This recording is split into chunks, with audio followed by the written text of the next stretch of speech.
the importance of oral history in the history of any society, the history of any movement, nation, civilization, is that you talk to the people who walk through this part of history. It gives the people a sense of the history.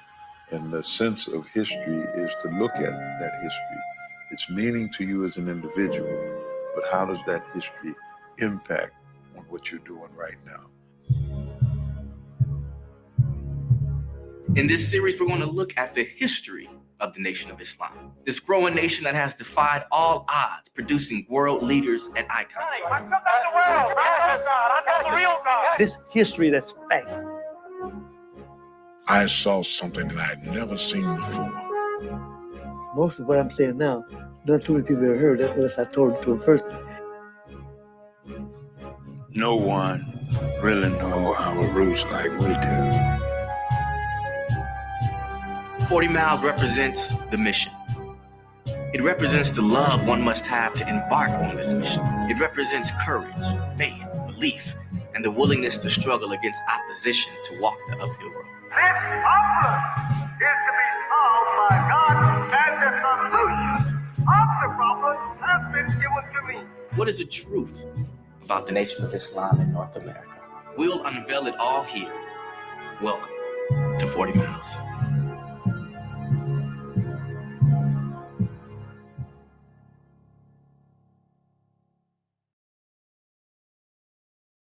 Welcome to Food Nation. We're going to be traveling cities across the country, tasting the best of foods nationwide. The food is here!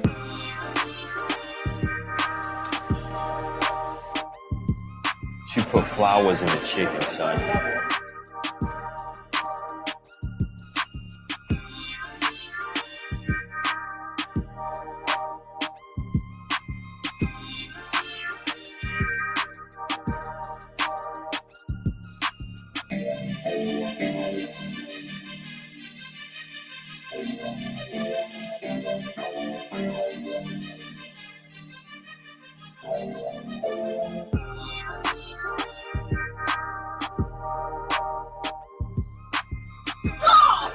Let's go. Let's go. Let's get out of here, man.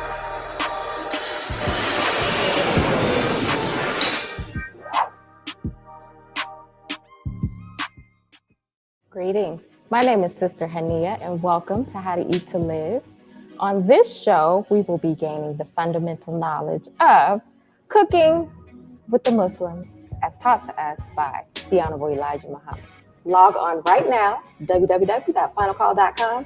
Get that book. We are going to incorporate the navy bean. We're going to do a navy bean smoothie, which is a protein smoothie made from fruit and also navy beans. We're going to do a navy bean hummus, kind of a snack, little appetizer dessert. And then we're going to do some navy bean soup, which is the staple in every Muslim household.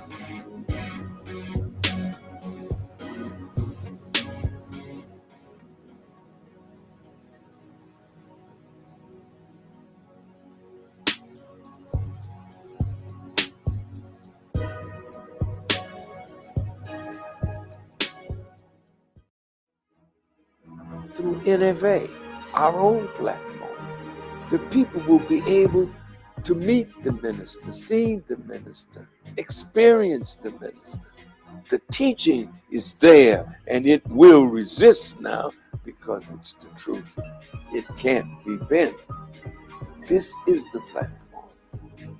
So may Allah bless NFA. May Allah bless all those who would work on behalf of the vision, and let the vision continue to expand. Never fall again. Never fall again.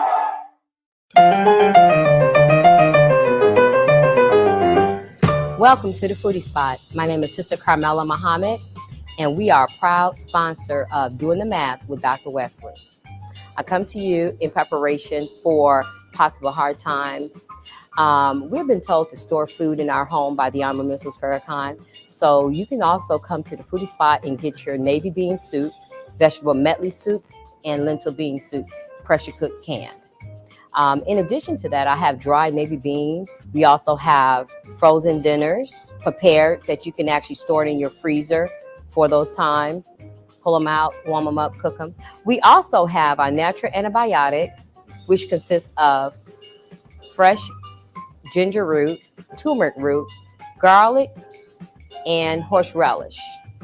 We are also shipping our natural antibiotics in addition to our navy beans, red lentil, vegetable medley, and bean pies. For shipping, call 773-420-3948. Again, for shipping, call 773-420-3948. Thank you and enjoy the show.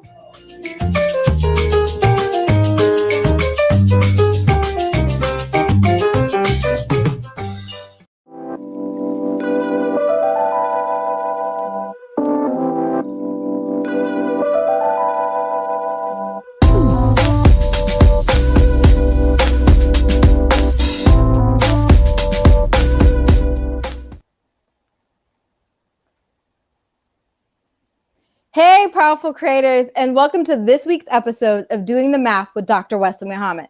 I'm your host, Janita Harris, and today I'm riding solo. Well, not really solo, because I have a phenomenal guest who I'm super excited to introduce you all to. He is highly educated. He is an author, an entrepreneur, professor, a scholar, and so much more.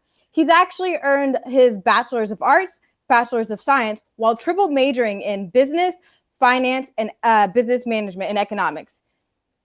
He also earned a master's degree in mathematical statistics while earning a PhD in finance in 2002, when he was the only Black person, period, to earn a PhD in finance that year. He is the creator of the Black Business School, the Fly Nubian Queen Network, many financial literacy programs, and so much more. So with that being said, everyone, welcome our guest today, Dr. Boyce Watkins. How you doing? Hey, how are you? I am doing wonderful. Thank you for asking.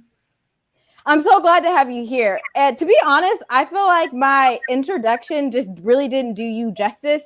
You are so accomplished, especially considering the fact that you have a very diverse business portfolio. Can you tell us about the business ventures that you are involved in as an owner? Well, one of the things that we really wanted to do, one of our flagships and things that was really important to us, was the creation of the Black Business School. I was on the faculty at Syracuse University for 13 years, and I also taught at some other universities, the Ohio State University, University of Kentucky, et cetera. And I really felt as a faculty member that we were kind of getting a raw deal on education. Not only were we being severely miseducated and not being taught the things we need to know as Black people, but a lot of people don't know that student loan debt is actually the biggest destroyer of Black wealth that there is.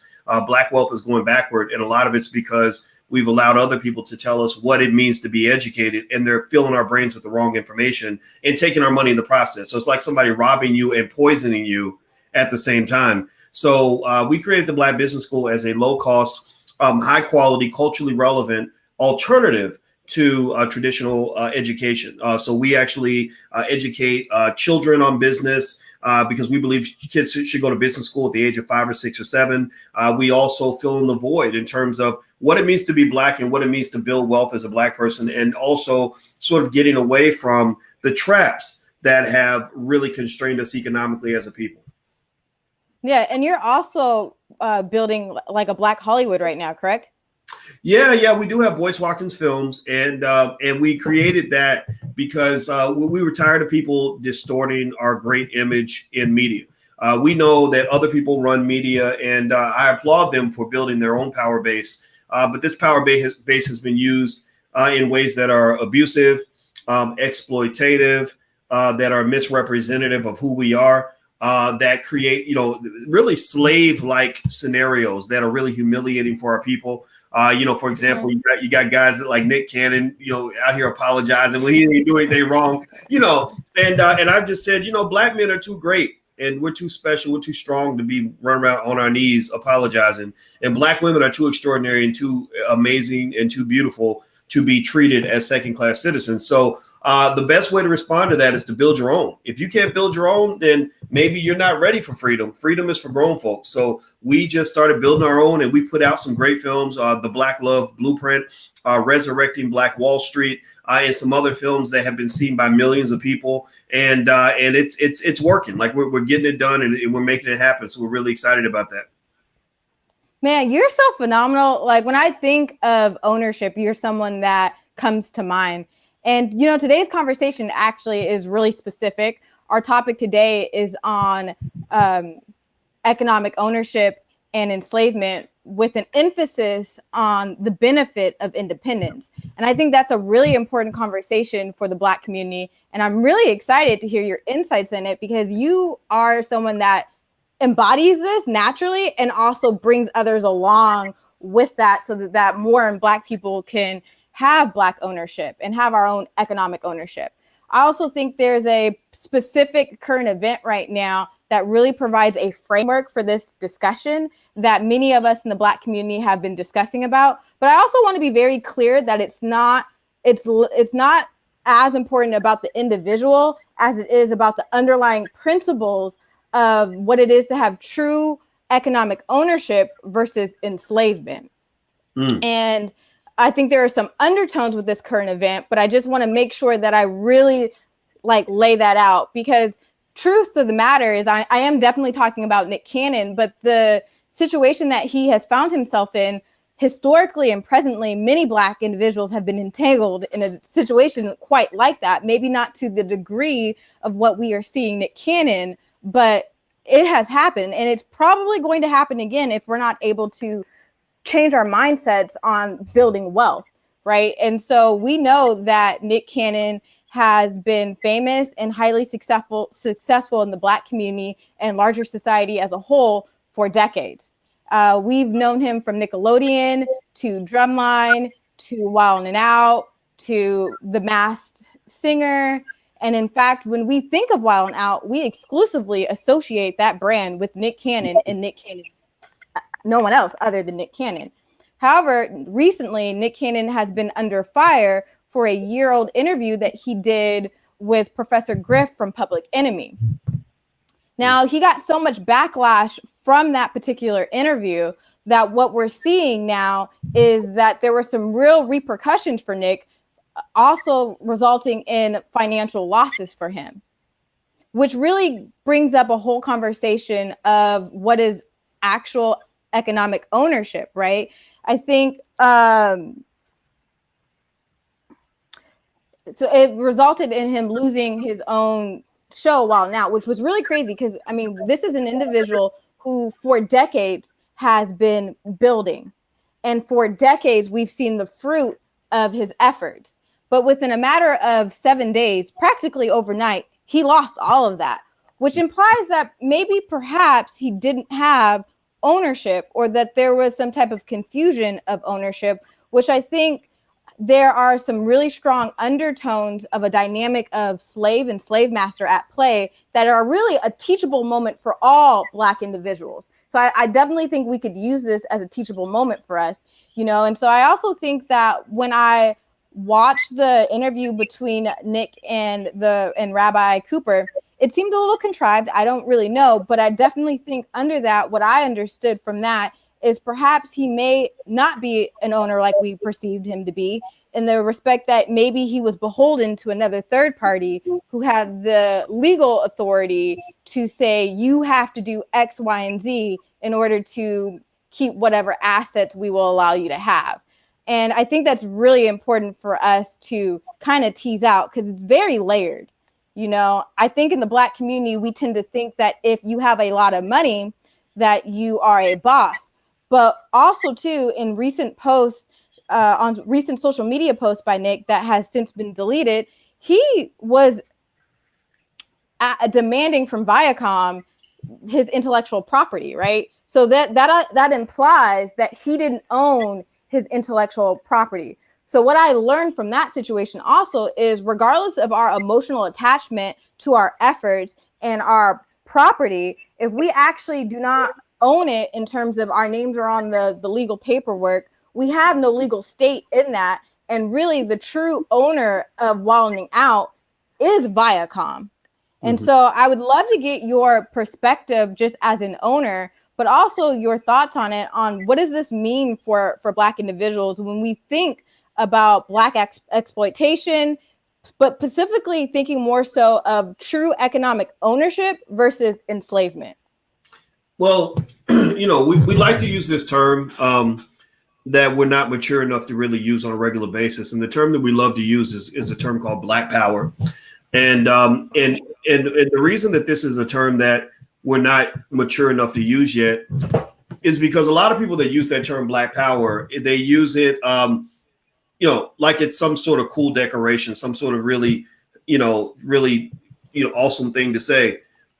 When really a lot of people who use that term Black Power don't even understand what power is, you know. And so a lot of times when I talk to my students, we start with books like Powernomics, where in the very beginning, Dr. Claude Anderson he defines power in the beginning of this book. And he says, power is the ability to pursue your agenda despite the opposition of other people. And so, you know, when you hear conversations about, you know, what it's like to be Black in America and beyond, sometimes you'll hear a powerless voice coming out of people who claim to have Black power. So, for example, if we talk about, you know, building our own and, you know, developing our own Black Wall Street, things like that, I'll hear someone say, yeah, well, every time we build something, they burn it down, they tear it down. Well, then basically what you're saying is that you don't have any power. You don't even know what power is, because any group of people in all of history that's ever had any sort of real power has had to be able to defend and to protect that power. Every country that has wealth will eventually get invaded by a country that wants to get their wealth. If they can't hold off the invasion, then they weren't prepared to defend the power that they have. So the point of the matter is that in order for us to really just sort of know what power is, we've got to really meditate on that term and really say, okay, well, what does that mean? What does that mean on an individual level? What does that mean on a family level? What does that mean on a community level? Because most of us, just by virtue of how we're raised and how we're educated as children, are educated and trained to be as powerless as possible. I mean, the first thing many of us do when our children are born is hand our children over to their oppressor. And we say, I can't educate this baby, massa. I need you to educate this baby. So poison my child with all this white supremacy in their brain. I want you to find all the slave masters, Thomas Jefferson and George Washington. Tell them how wonderful they are. Find all the greatest white men you can find and tell this Black baby how wonderful white people are. And then tell them terrible things about Black people, that, oh, you all started off as slaves, and because we were nice to y'all, you have Martin Luther King, and now you have Barack Obama at the end, right? Like so you're giving other people the power to educate your children. You're giving them the power to control all your media, all the images that your children see at an early age, which shapes their thinking, right? They're worshiping the rappers and the basketball players, and they're thinking that all the smart people are white, and they're getting all these other messages, you know, with these other agendas that are warping their brains. And then you're also teaching them, you're training them that, you know, your pathway to heaven is go to this school where these white ladies from the suburbs are educating you, and do your best, make good grades, make sure you're well behaved, right? Don't be, you know, if you're a critical thinker, that's not going to work. Your critical thinkers get punished in school, but be well behaved, follow the doctrine, indoctrinate yourself well, so that you can then prepare to go to some other white people who are going to give you a college degree, right? Now, this college degree is going to cost you $250,000. It's going to put you in so much debt that you're going to die in debt. It's going to suck up all your family wealth, but it's worth it because you will receive the holy grail of happiness, the pinnacle of success, which is validation from your master. And because you've received this validation, you then get the opportunity to go to level 3, which is that because you've done well in our public school system, where we made money off you back then, right? And then you did well in our universities, and we took all your family wealth, we left you in debt for life. Now you get to find another white person that will hire you for a job, right? And all the while, you're being fed media that reinforces this idea that this is your pathway to freedom. Well, really, this is your pathway to spiritual, physical, economic death, psychological death. So if you wonder why you have so many Black folks that are allegedly successful who are depressed, incredibly unhappy, very frustrated, having physical and mental symptoms of the stress from racism and microaggressions, it's because they were never trained to know that you have a choice. You were trained to believe that your only choice as a person, as a Black person, was to completely immerse yourself and to invest everything you had into a system that is controlled by somebody else. So I'm completely committed to playing your game, the game you developed, because I was never trained to play any other game. I was never trained to know even what it means to change the game, to lead the game, to build a different game or whatever. I'm committed to your game. So when I'm in your game and you have chosen the venue, all the fans in the stands are cheering for you. You have made all the rules of the game. You have picked all the referees, and you got a better team than I've got. Well, then why am I surprised when I lose the game? Right? Why am I surprised? Right. So I think at the end of the day, when you really think about that word power, you got to really meditate on that and figure out, okay, what does that really mean on a fundamental level? Power on a fundamental level means it starts with basic things like, when I get up in the morning, do I get to decide what I'm going to do today? Or does Massa decide what I'm going to do today? Right? Why is it that you go work for a corporation, you spend more time with your boss than you spend with your own damn children? Excuse my French. I didn't mean to say that.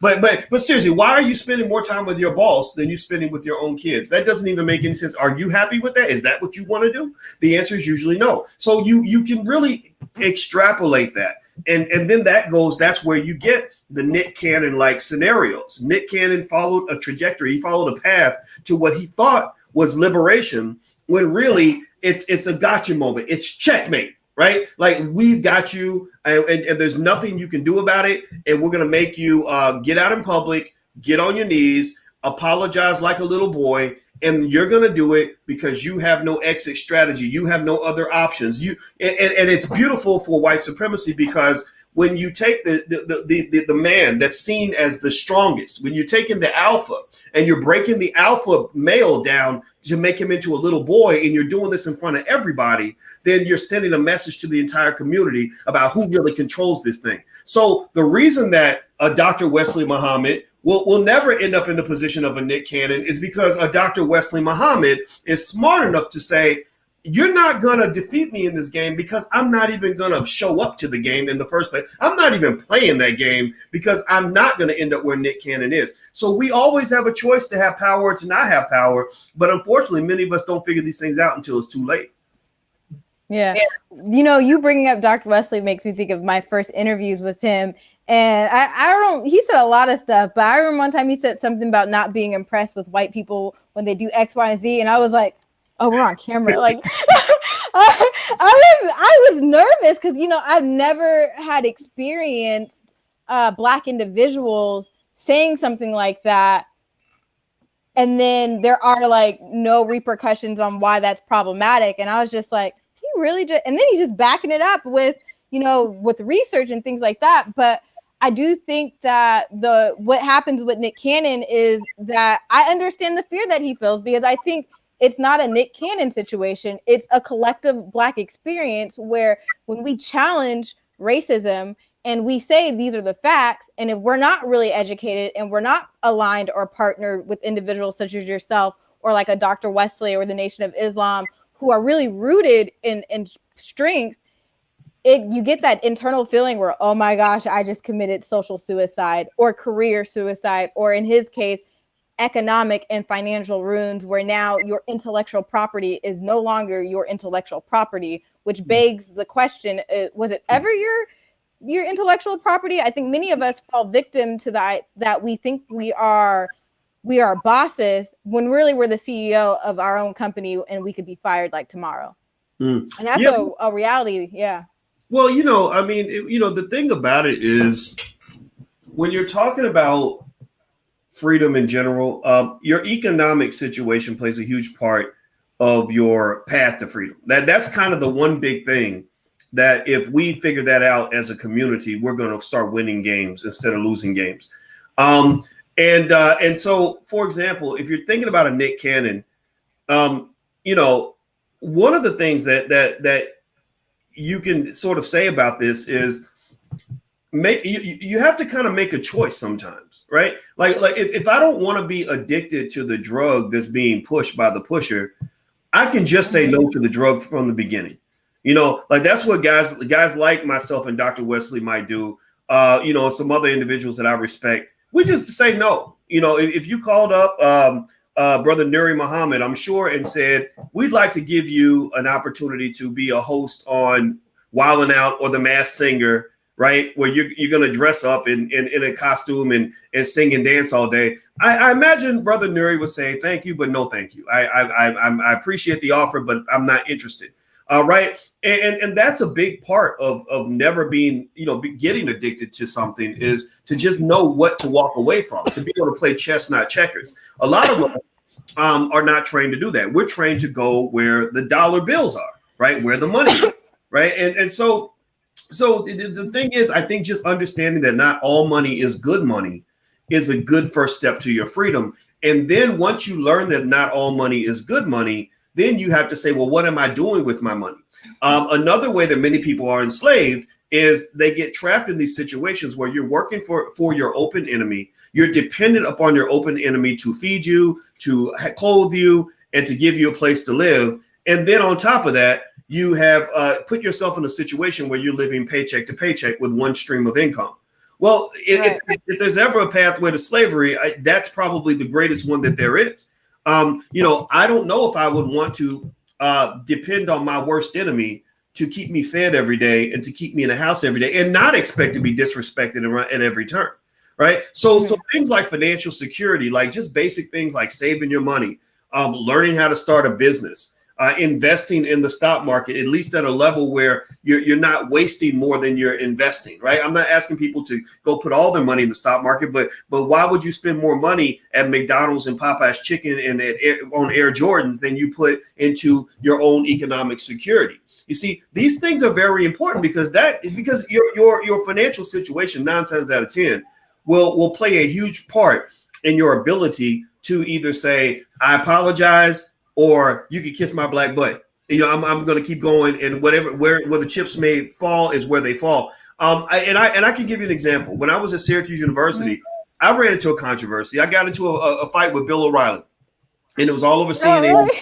Yeah, it was all over CNN, all over Fox, and we were going back and forth. And at first, CNN was defending and supporting me because they didn't like O'Reilly. But then somehow two white guys must have got together in a room and said, we need to call this off. So CNN kind of threw me out, hung me out to dry. And so it's almost like you're a Crip and you're fighting against the Bloods. And then suddenly the Crips just hand you over to the Bloods and say, okay, we don't want this guy. We're not going to defend this guy anymore. It was like that. So I was being attacked by Fox, and they were putting pressure on the chancellor of Syracuse University to fire me. And what I said, it wasn't that what I said was false. There was nothing that I said that was problematic. But, that pressure will cause people to change their behavior. So I had to make a decision. They asked me, they said, do you want to apologize or how are you going to respond to this? And do you know the number one factor in terms of me deciding what to do really came down to me realizing, if I lose this job, I'm still going to be okay. I won't be rich, but I'll have a place to live. I'll be able to, I can still pay my car note. I'll still be able to eat. And once I figured that out, I said, you know what? I'm not apologizing for nothing. So that's security. So as much as I like to say, oh yeah, I just was going to stand up no matter what. No, I mean, it's, sometimes there's situations where you can be brave and the sacrifice is unimaginable. And then there's times where you can be brave because you put yourself in a position where it's easier to be brave.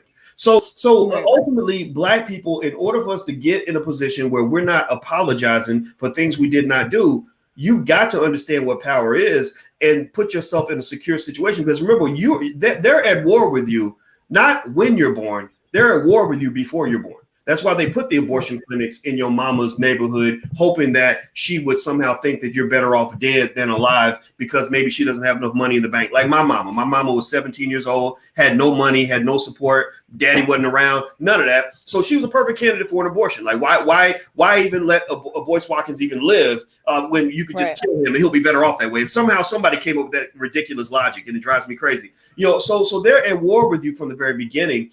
And I think an awareness of that war means that when you're in a battle, you have to think about your security. And I don't think that we think enough about our security. And then when they come along and they smash us or destroy us in public, we have no defense. I wonder if it's hard for many of us to actually think about our security, let alone have an understanding of what true power is, like you're saying. Because when I again, going back to when I first started doing the show with Dr. Wesley, I got confronted with a lot of stuff that I didn't realize, but was participating in by virtue of being born in this country, right? So one of the first one was that I believed that I lived in an integrated society. And so it was shocking for me to find out that I didn't live in an integrated society, because I'm like, how could that be? I have white friends. I have white teachers. What are you talking about that I don't have an integrated society?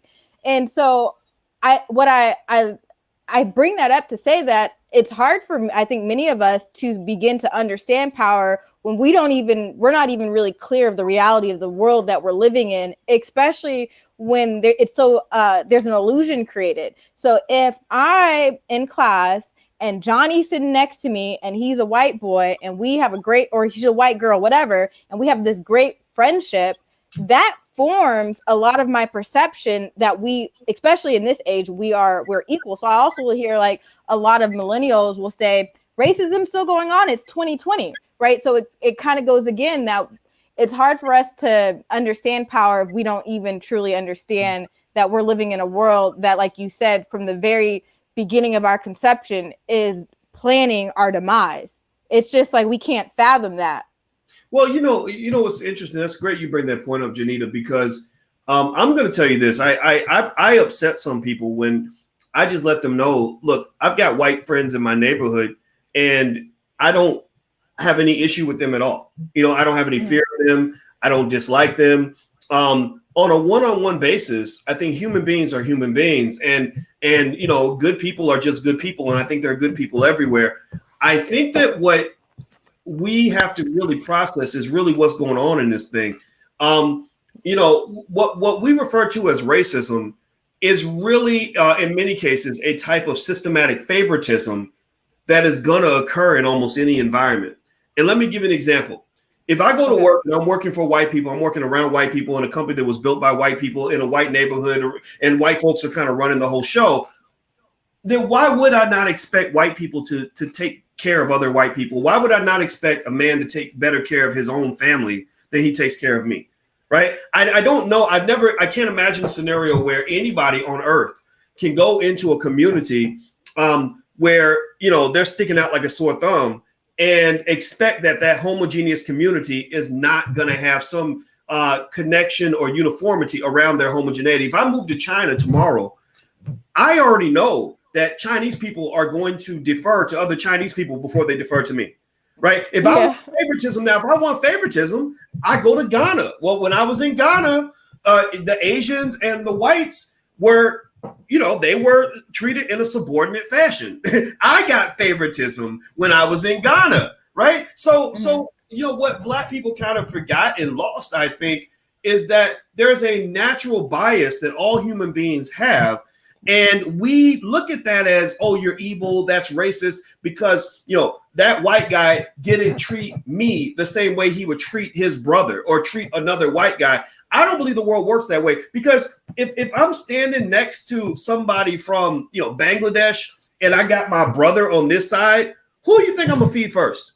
Who's going to get the job first? If Janita Harris is working for me and Becky or Karen is working for me, I'm going to give Janita the benefit of the doubt in hopes that Janita is the person that ultimately gets the job, because that's what people do. They take care of their own.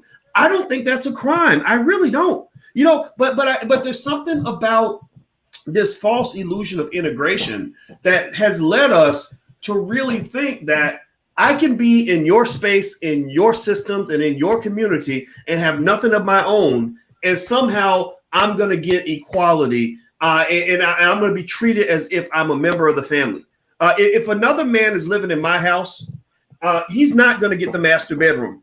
In fact, he's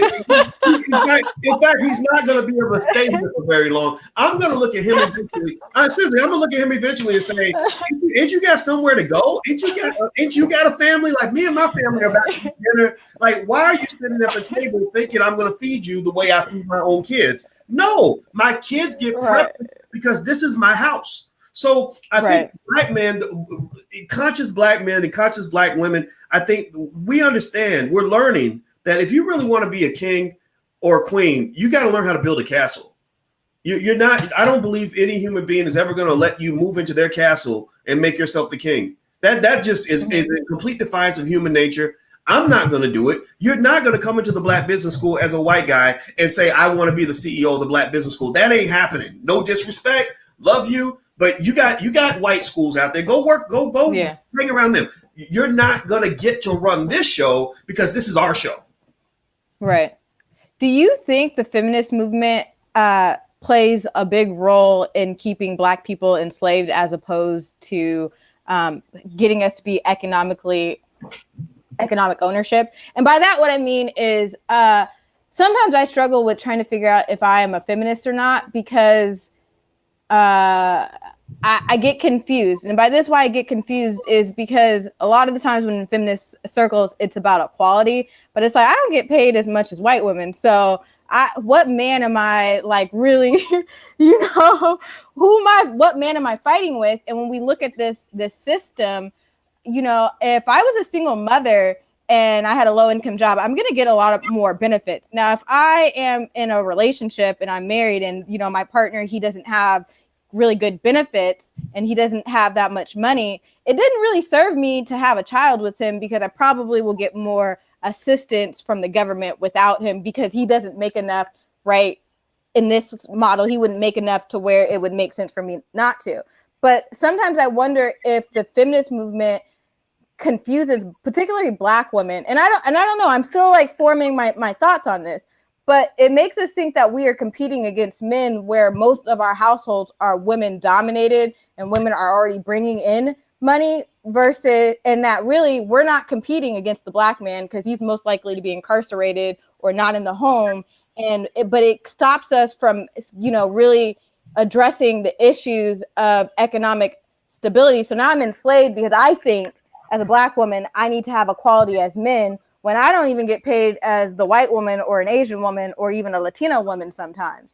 But I don't really know. I think, my thoughts I'm still formulating my thoughts. I'm still studying on it, but that's why I said I don't know if I identify with it. Who knows? I might change my mind later on and have a whole analysis of why I do identify as a feminist. But I just don't know if it's productive for economic ownership for Black families, our participation in it. And I'd be curious your thoughts on that. I think you make a great point. In the spaces that I roll, I tend to listen to people like Nomalanga Mushali Moses, who is all about women's equality, but she does not identify as a feminist, because unfortunately, white feminism, as has been practiced in Europe and America, has morphed into something that is not always consistent with values that strengthen the family. If you look in the history of a lot of the feminism that's been sort of displayed, especially extreme feminism displayed in America, it's become a bit of a gender war. It's become a bit of a competition, and the problem with the gender war and the competition is it leads to a scarcity mindset, which is traditional throughout the history of Europe. This very scarcity mindset that says, in order for me to win, you must lose. Right. And in fact, actually, Sigmund Freud used to help companies sell cigarettes, because they said, oh, we can get women to start smoking, but because he explained that the cigarette was a phallic symbol, and that he could get women subconsciously to believe that when I take a cigarette, I'm taking away the man's penis. Like, this is, you can look this up. Yeah. So it's all about, this sort of idea of saying, I'm going to get him. I'm going to take what he's got. And I don't think that we need that. I don't think our community's built that way. I don't think Black women, the ones that love and support in our space, I don't think that their goal is to destroy Black men. I think they want to see Black men rise to the greatness that we deserve. I think that as Black men, we should, and we do, brothers like Dr. Wesley and Nuri and others, encourage Black men to really take your truest, greatest form, which is to have an important role as the head of a family and the heads of community, and women are right there with us in every step of the way, And so so here's what I will say. When I think about womanism, for example, as opposed to feminism, I think about my fiance. My fiance is a psychologist. She has a great profession. She is distinguished as a faculty member. She sees her clients. She has her own business. She raises the children, and I help. And what happens is that we understand that different does not necessarily mean better. She understands. Like, look, I'm the woman. There are certain roles that I want to choose in this household that you can't choose, and at the same time, there are roles I expect from you as a man. Like, we don't walk around thinking that we're a couple of dudes who are just living in the same house. I don't think most heterosexual men want another masculine human being in the household as their roommate. I know I don't. If you're coming, if you're in my house and you're coming to me with all this masculine competitive energy and you're competing with me and fighting with me and chopping away at my ankles, I'm going to see you as competition. I'm not going to see you as somebody I should serve, nurture, and protect. I'm going to see you as somebody where I got to watch my back. So ultimately, I think that there's plenty of room. I mean, first of all, there's a great need for us to really enforce the significance and the importance of showing respect to our women in every way that we possibly can. Yeah. Because we lost a lot of that when certain communities, not Black communities, certain communities started mass promoting hip hop music in the 1990s that was horrifically disrespectful to Black women. And I think that needs to stop, right? And I think Black men need to be at the forefront of saying that we won't tolerate that anymore. I also think that in general, I learned, from reading books like, What Women Want Men to Know, that you have to listen to women. Any intelligent man that's got women in his life that love him enough to give him advice should take that advice and consume that advice, right? So this whole idea of sort of barbarically taking the lead and telling women to be quiet and get to the side, I'm not a big fan of that. That doesn't work for me, and it doesn't work for the family either. I can't imagine any family operating at its optimal efficiency when you've shut down the queen completely and not allowed her to self-actualize in a way that's going to benefit everybody, right? So here's the biggest issue that we have is that there's a lot of trauma in the community. There's a lot of side effects from mass incarceration. All the Black men that were sent to prison, this was all deliberate. Bill Clinton and Joe Biden and his buddies back in the 1990s decided that we want to incarcerate as many Black men as possible. And that's what they did. So they destroyed a lot of Black families. They created a lot of trauma amongst children. The boys growing up a lot of them didn't have fathers to teach them how to be men. The girls growing up didn't learn how to really trust men because the first man they ever loved disappointed them. So this trauma gets carried over into adulthood, and it undermines our ability to have healthy relationships. So the first thing is that anybody who wants to be a better person, in my opinion, should seek out therapy. I don't care who you are. I have a therapist. Alicia has a therapist. We have a therapist we talk to together. And because being Black is tough, in America, there are some things you got to work through so you can be a better person, so your trauma doesn't carry over and affect your relationship and affect the family. And the second thing that has to be really addressed that's really important is, as we sort of talk about what equality looks like for men and women and everything else, we cannot devolve into the same gender war that is destroying white America. In white America, divorce rates are sky high.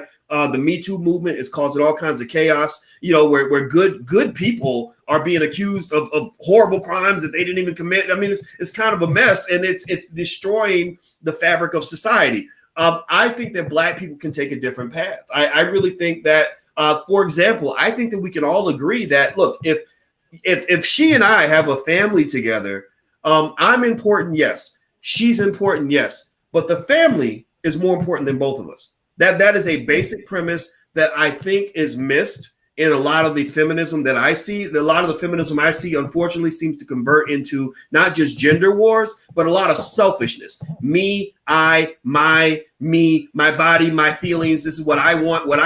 No, what I want should never matter more than what the family wants. What I want should never matter more than what the community wants. And that's what we had in Africa. And that's what, when you look at healthy African families, right? We know we got chaos in every family, in every society. But if you look at healthy African families, one of the things that seems to be consistent is that the family unit is always more important than the individual. So while you might want to go out here and just do all kinds of stuff and act a fool, you got to put the family first. I think we start there. I think we can have healthy conversations where everybody gets a little bit of what they want.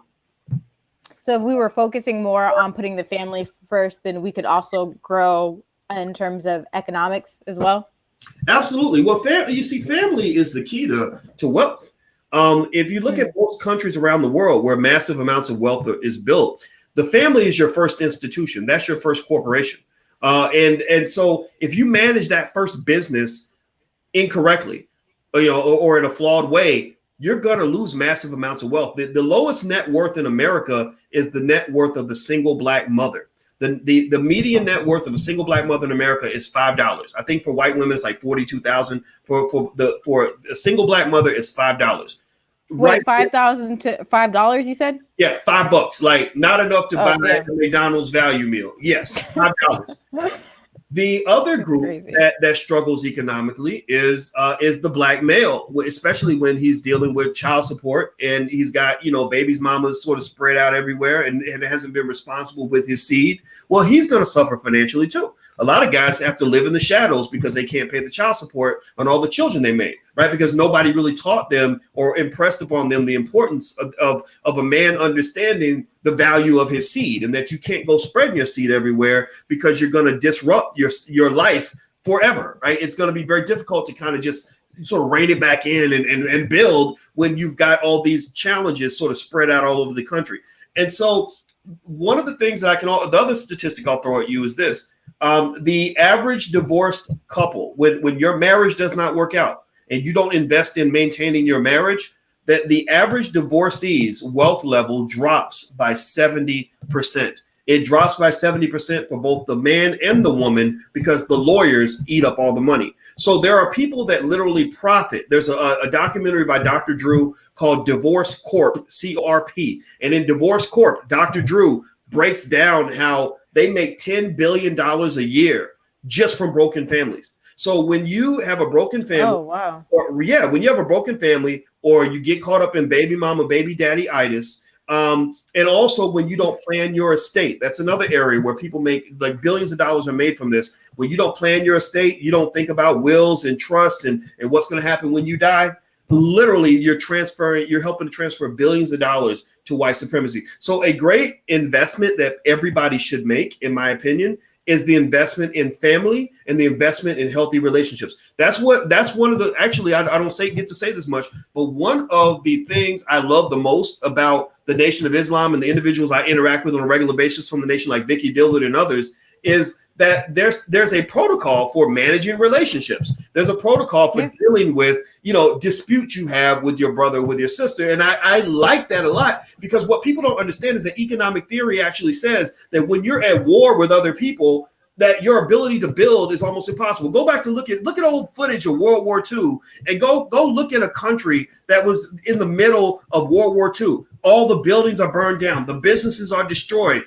Half the people are dead. It's complete chaos. You can't build in the middle of warfare. So when you see, for example, you see a lot of this happening online, you'll see Black people just tearing each other apart, going at each other. Oh, that Negro, blah, blah, blah, blah, blah, blah. And all that war kills your ability to build. So if you want to know how to build, if you want to understand why Alicia and I got a relationship therapist before we ever had any problems, it's because I said, look, babe, I really want to build with you, and I know you want to build with me. So in order for us to build, we've got to make sure our relationship is airtight so that we can build on a solid foundation, and we're not going to destroy everything we built because we're fighting each other every day in our relationship. Yeah, I think you make a really good point about the Nation of Islam. Just from coming around them for the last 2-3 years, I think I'm going into the third year now, and there really is. It's really organized. Like, I've never experienced Dr. Wesley, Brother Warren, anybody else that I've met in the Nation of Islam speak negatively about anybody. I have to say the children there are extremely bright. It makes me realize that our standard for intelligence is so low. Because I used to volunteer at CPS, which is Chicago Public School System. And, there was a lot of learned helplessness within, I would observe, the Black children. Now, one time I went to the Nation, first off, the first time I went there, I was like shocked. They patted me down. I was like, what is this? You know, I never experienced a lecture quite like that. I was like, I learned so much about science and history. They were calling out the heads of white supremacy. And I was like, this is crazy. I was Googling it to see, like, is this the truth?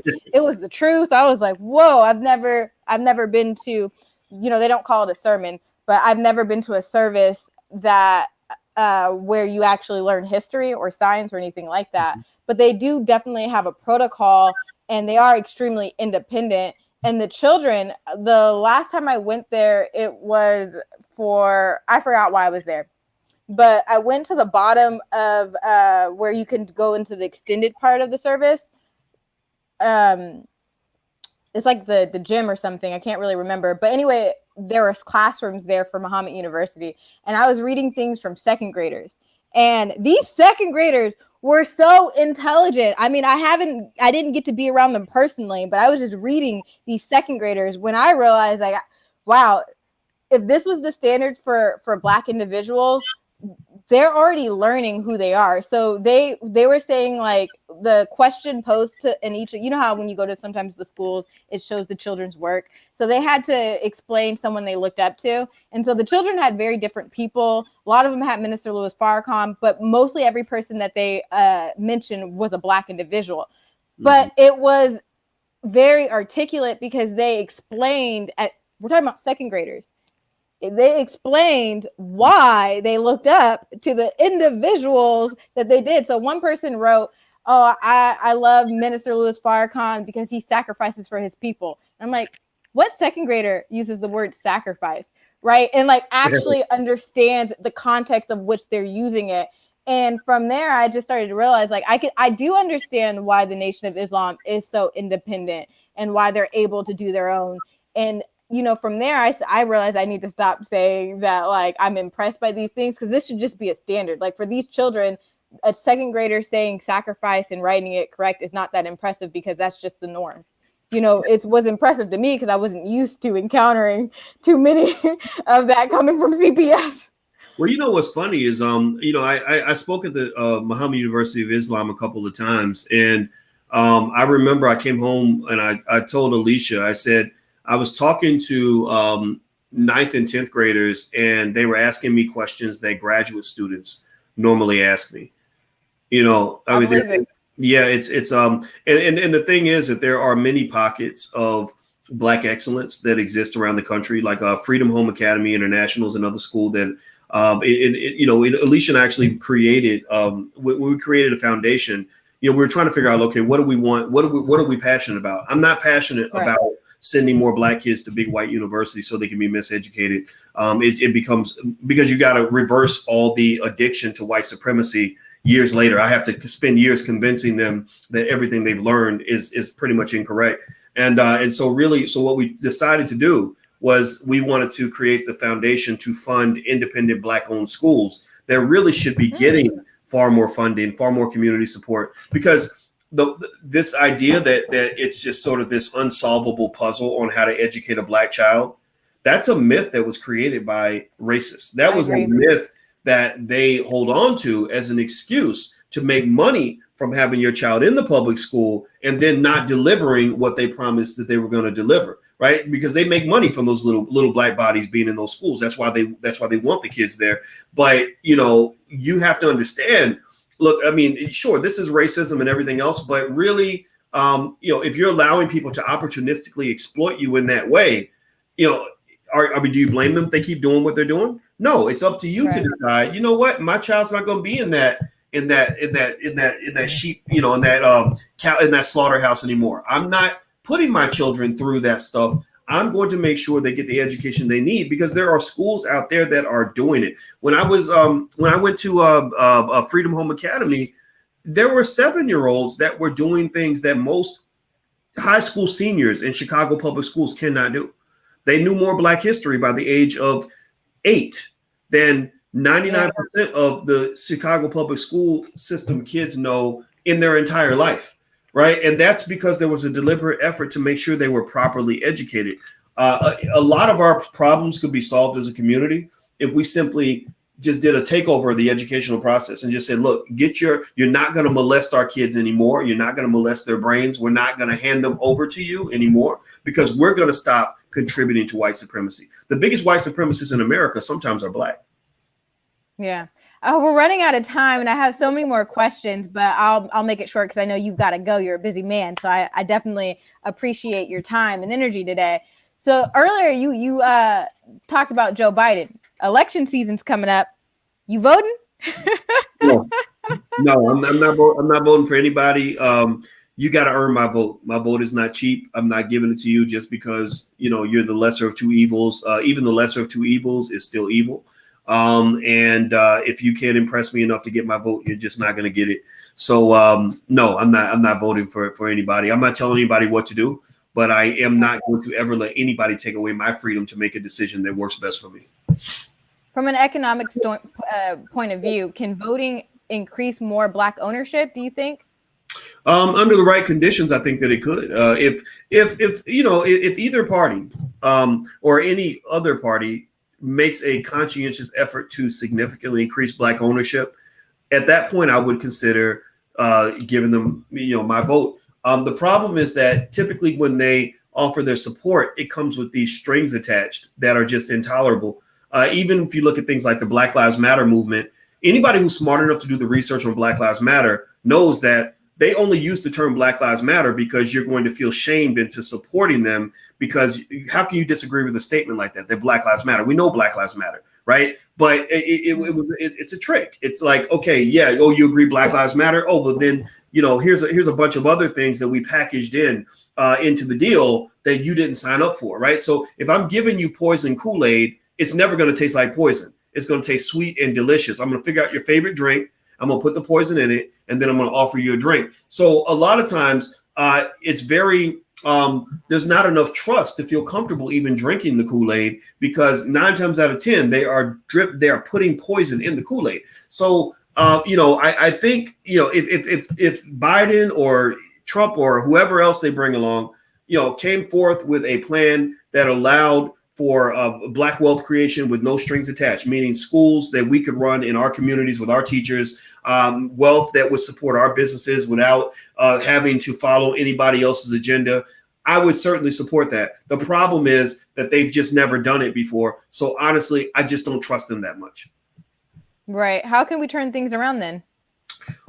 Build where we are. We've got 1.3 trillion in spending power. 1.3 trillion makes us one of the 10 richest countries on earth. If we were a country, we'd be a wealthy country. So Black people don't. Talk about Black people? Yes. If Black people were a country, we would be one of the 10 richest countries on earth. And there are countries that have 1/4 of the resources we have, who are able to have their own school systems. They are able to have their own sports teams and entire sports leagues. They are able to own their own media. We don't have a lack of resources. We just have a lack of imagination, a lack of courage, perhaps a lack of training and preparation, and a lack of unity, a lack of determination. If we build those things up, then there's really nothing that we can't do. I mean, remember this. Don't forget, we are the descendants of the people who survived the worst form of slavery in the history of all mankind. We survived the Middle Passage. We survived the slave dungeons. We survived Jim Crow. We survived mass incarceration. So there's an argument to be made that we really are a chosen people. We are as special as we decide we're going to be. And I believe that if we raise our children with the same understanding, I was talking to our little girl today, and I just randomly walked up and said, I need you to understand how special and extraordinary you are, and there's nothing that you can't do. Just sort of having that fire every day in everything you do, and not let anybody slow you down. That right there will give you all the fuel you need to burn through anybody's barrier. White supremacy don't stand a chance against a determined Black man, a determined Black woman, a unified Black family, and a strong Black community. And I believe that to the core of my soul. Wow, that's so powerful. What you just said about us collectively, Black people, being rich enough to be our own 10th country really makes me realize that there's a lot of Black participation in many industries, but there is low ownership in those industries. And you actually, like any good scholar, have your own term, economic immaturity. And I wonder, I can't help but think about that. Is it because we're so economically immature that we're not taking not granted, but we're not taking action with the fact that if we were to collectively come together, we could be our own country and just make things happen. Yeah, well, economic immaturity, you're right. That is a term that I kind of put together because it accurately describes what we're dealing with, right? When we train our children, we have a Black business school for children. It's Black Millionaires of Tomorrow. If people want to go check it out, it's really good. And one of the things that we sort of deal with is the fact that from the time that we're young, we're taught all the wrong things about money and what wealth is and what it's supposed to be used for, what that money in your pocket is supposed to do. If you ask a child, an immature child, here's $20. What are you going to do with $20? Well, what are they going to say? They're going to say, oh, I'm going to buy some candy, right? Or I'm going to go get those new shoes or whatever it is they want to buy. They're thinking consumption, right? But the problem is for a lot of these kids, you fast forward 20 years later, when they're 25, you give them $20 again, they're doing the same thing, right? They're not thinking about wealth and money for what it is, which is capital. That's your ticket to freedom. That's your opportunity to build. That's your chance to grow and develop something. That's your chance to secure yourself, right? So economic maturity is a basic idea that just says that that your money is your power, and you really want to think about where you apply that power. And you don't want to waste that power. You don't want to throw your power away and then spend your whole life complaining about how powerless you are. Economic maturity means that I understand just maybe basic things like, for example, the 3 pillars of wealth. The 3 ways that people get rich in America are typically through stock ownership. That's how people go from middle class to upper class. Wealthy people are far more likely to have been stock market investors even when they were poor. They were stock market investors. They started behaving like wealthy people. Then they eventually became what they were pretending to be, right? Number 2, ownership. Home ownership is how people go. Statistically, that's how they go from lower class to middle class. So home ownership pushes you to middle class. Stock ownership pushes you to upper class. The third area is entrepreneurship. The ability to start your own business can do at least 1 or 2 things, or 3 things actually. 1, it gives you a plan B in case Massa don't want to hire you no more. Number 2, it can give you freedom in case you're tired of Massa and you just want to quit and you want to have options. 3, if you're really fortunate, if you join a group of entrepreneurs and you get a couple of good ideas, it can skyrocket your income to the moon. I hang out with a lot of Black entrepreneurs. You'd be amazed at how many people I know who are not famous, who are not ballers, who are not rappers, who are making $100,000 a month. You show me a job other than the NBA or the NFL where people are making $100,000 a month. I know several entrepreneurs that cleared $100,000 last month in their income, and you ain't gonna get that from no job. You get that from running your own business. So what you do with your children is you get them started on that path early so that by the time they become adults and they get into this economic competition, they are ready to go. They're warriors. Oh my goodness. They're ready to build. That's what you do. That's how you make Black people great again. So to steal Trump's phrase, like that's how you make Black people great. You prepare your kids early. And at that point, what happens is that they're not going through life feeling like, oh my God, the white man's got his foot on my neck, right? Like I'll give you, just to be honest, I don't even know if this is going to upset anybody or not, but I'm going to bring this up. You think about the horror of watching George Floyd die with this white man with his knee on his neck, right? That was terrible to watch. It was traumatizing, and it changed the world. R.I.P. to George Floyd, 100%. But I'm going to ask you an honest question. Do you think that that an officer would have had a video of him with his knee on the neck of Dr. Wesley Muhammad or any member of the Nation of Islam who's rolling 20 with a bunch of other brothers that got lawyers? You can't even get that close. Seriously, like really, do you think that, I mean, because predators tend to get the weakest prey. They go after the prey that's isolated, right? They're not gonna go put their knee on the neck of a member of the Nation of Islam because that's where real men live, right? They're not the NFAC coalition. Do you think that any of those guys will ever die with a police officer having their knee on their neck, where everybody just watching and sitting there and just letting it happen? No, right? So the point of the matter is to say that if you stay ready, you ain't got to get ready. And if you stay ready, then they ain't going to catch you when you're not ready. So I say to Black men and Black women, we get ready early, we get our children ready, and we teach them how to stay ready so that when the enemy comes, because they're coming, they're going to be prepared to respond in kind. So no, I don't want my children going through life thinking that a white man has their foot on their neck, I will put them in no such situation ever.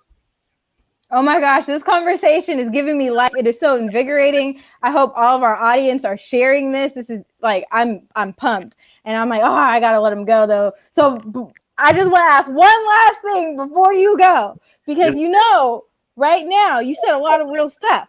So I'm just thinking, a lot of us, some of us have been getting more money through unemployment and pandemic unemployment than ever before. We even got that 600 supplement. And I was thinking, like, if you're saying that a lot of us have economic immaturity, which is so true. My niece is 2 years old, my twin sister, and they went to the store and she wanted candy. And Jalissa said, no, I'm going to buy you shoes. And then Eden said, let me choose. And then Jalissa's like, all right, you can choose either the candy or the shoes. She chose the candy. And then, my twin being the mom was like, no, Eden throws a tantrum. But of course she's 2. Like, so when I think about that, that makes sense. And we would also just assume naturally that as an adult, you would age out of that. But based off of the theory that, you studied and you've developed, you're saying that's not true. So what's some tips that you can give Black America on how to maturely use that additional 600 that people have been getting? Well, it's tough, right? I mean, I think that when you're talking about unemployment, that is a scenario that brings a lot of stress, a lot of anxiety, and my heart goes out to anybody that's in that situation. I think that your first thought obviously has to be your immediate financial security, right? Just making sure that you have those basics, right? The place to live and food to eat, but then also sort of looking at the bigger picture of your life and sort of saying, okay, the pandemic is it's a freeze frame, right? It's a timeout. We've been pushed out of the life that we had before. And the question becomes, what life do you want to have going forward? And in some cases, that old life isn't even available anymore. You can't go back to what you had before. There will be a new normal, whether it's by design or by accident, nobody knows. I personally am glad Brother Wesley wrote his document that Facebook wouldn't, that they took it off the platform or whatever. But I'm glad he wrote that, because I think we should look at all possibilities in terms of how we ended up in this place. I don't believe all this was by accident. I just don't. But whether it was accidental or coincidental, your life is you're hitting the reset button. This is a huge opportunity for you, right? So this is your chance to make key decisions in at least a couple of key areas. One, how are you and your children going to be educated from this point forward? The pandemic has introduced a lot of us to educational resources and opportunities and options that we didn't know existed. Every Thursday, for example, at noon, Noma Langa Mushali Moses does free homeschool Q&As for parents that want to figure out how to homeschool their kids. She's very good at it. It's theblackHomeschoolNetwork.com. Yeah, theblackHomeschoolNetwork.com if anybody's interested. So there's stuff out there. And then the second key question is, how am I going to make my living, right? How am I going to pay my bills and build for my financial future? So in this particular context, I would encourage anybody who isn't happy with where their life is to find some low-cost way to learn the skill that you need in order to move your life forward, in order for you to take that step in the direction you want to go to, and try to find a space where there are people who are already doing what you're trying to do. So if your goal is, look, I want to build a Shopify store and sell products, well, go take a class from somebody who has a Shopify store that can help you cut to the chase and avoid all the mistakes, so you can learn faster and generate that revenue sooner, because everybody's got bills to pay, right? Because here's the thing, at the end of the day, when you talk about freedom, particularly financial freedom, it's not like you have to have $1 million in the bank. Financial freedom is basically the ability to get your bills paid and to build your wealth in a way that's ethical for you, in a way that you can live with, where you have as much freedom and as much power in your own life as you'd like to have. So by choosing to educate your own children and finding a better way to make your money, that then allows you to shape your life into what you want it to be. The last component of that is the biggest investment, which is the relationship you have with a significant other. You cannot discount that, right? And if you handle those three things really well and think about them carefully and look for information, consume information. If you want to have a better relationship, there are experts out here that can give you information on that. There are articles you can read, all kinds of stuff. Consume that information, because I really think you got to rebuild your life. You've got to rebuild your life. if you work it the right way, COVID could be the best thing that ever happened to you because it forced you out of your previous hypnosis and woke you up to other possibilities. But you got to go find out what those possibilities are so you can shape your life into what you want it to be. Thank you so much, Dr. Boyce. This conversation has been amazing. I clearly understand why you have the benefit of independence. I see you're off the plantation, and I'm trying to get off the plantation myself. You'll get there. You'll get there. So, you know, hopefully I'll get there. Yeah. So, with that being said, we're going to wrap up. Please let people know where they can follow you, get more information. You have so many ventures. Please give us more information. Well, I'd like to give everybody a copy of my book, It Takes a Village to Raise the Bar. I wrote this book 5 years ago as kind of just a general statement on what I call the new paradigm, which focuses on wealth, education, family, and community, and how we can build our community up. And people can go to allblackeconomics.com. That's allblackeconomics.com, and you can get a free copy of that book. It's been downloaded probably a couple 100,000 times. And so that is, I think, a great way to kind of begin the process. And also, if anybody wants to learn how to invest, we have a free training from the Black Business School on how to buy your first share of stock. You can go to firstshareofstock.com. That's firstshareofstock.com. So go get the free stuff, and then and just kind of dig into that. We give lots of free stuff at the Black Business School because I think we do it better than anybody. So I hope everybody will go take a look. Thank you so much. Thank you. All right, powerful creators. That concludes our show today. This is like going to the club for me. Like, I really get pumped for these conversations when I have experts and they drop knowledge like this. Like, we just got some free game on how we can, one, wake up from enslavement and become a true economic ownership, and wake up from the illusion of just because you have a whole bunch of money might not mean you're really owning your own intellectual property. Like, come on now. That's like adrenaline pumping, endorphins releasing, whole shebang. You know, if you're not pumped from this, we might not be the same, but it's okay. I'm going to give you that energy anyway.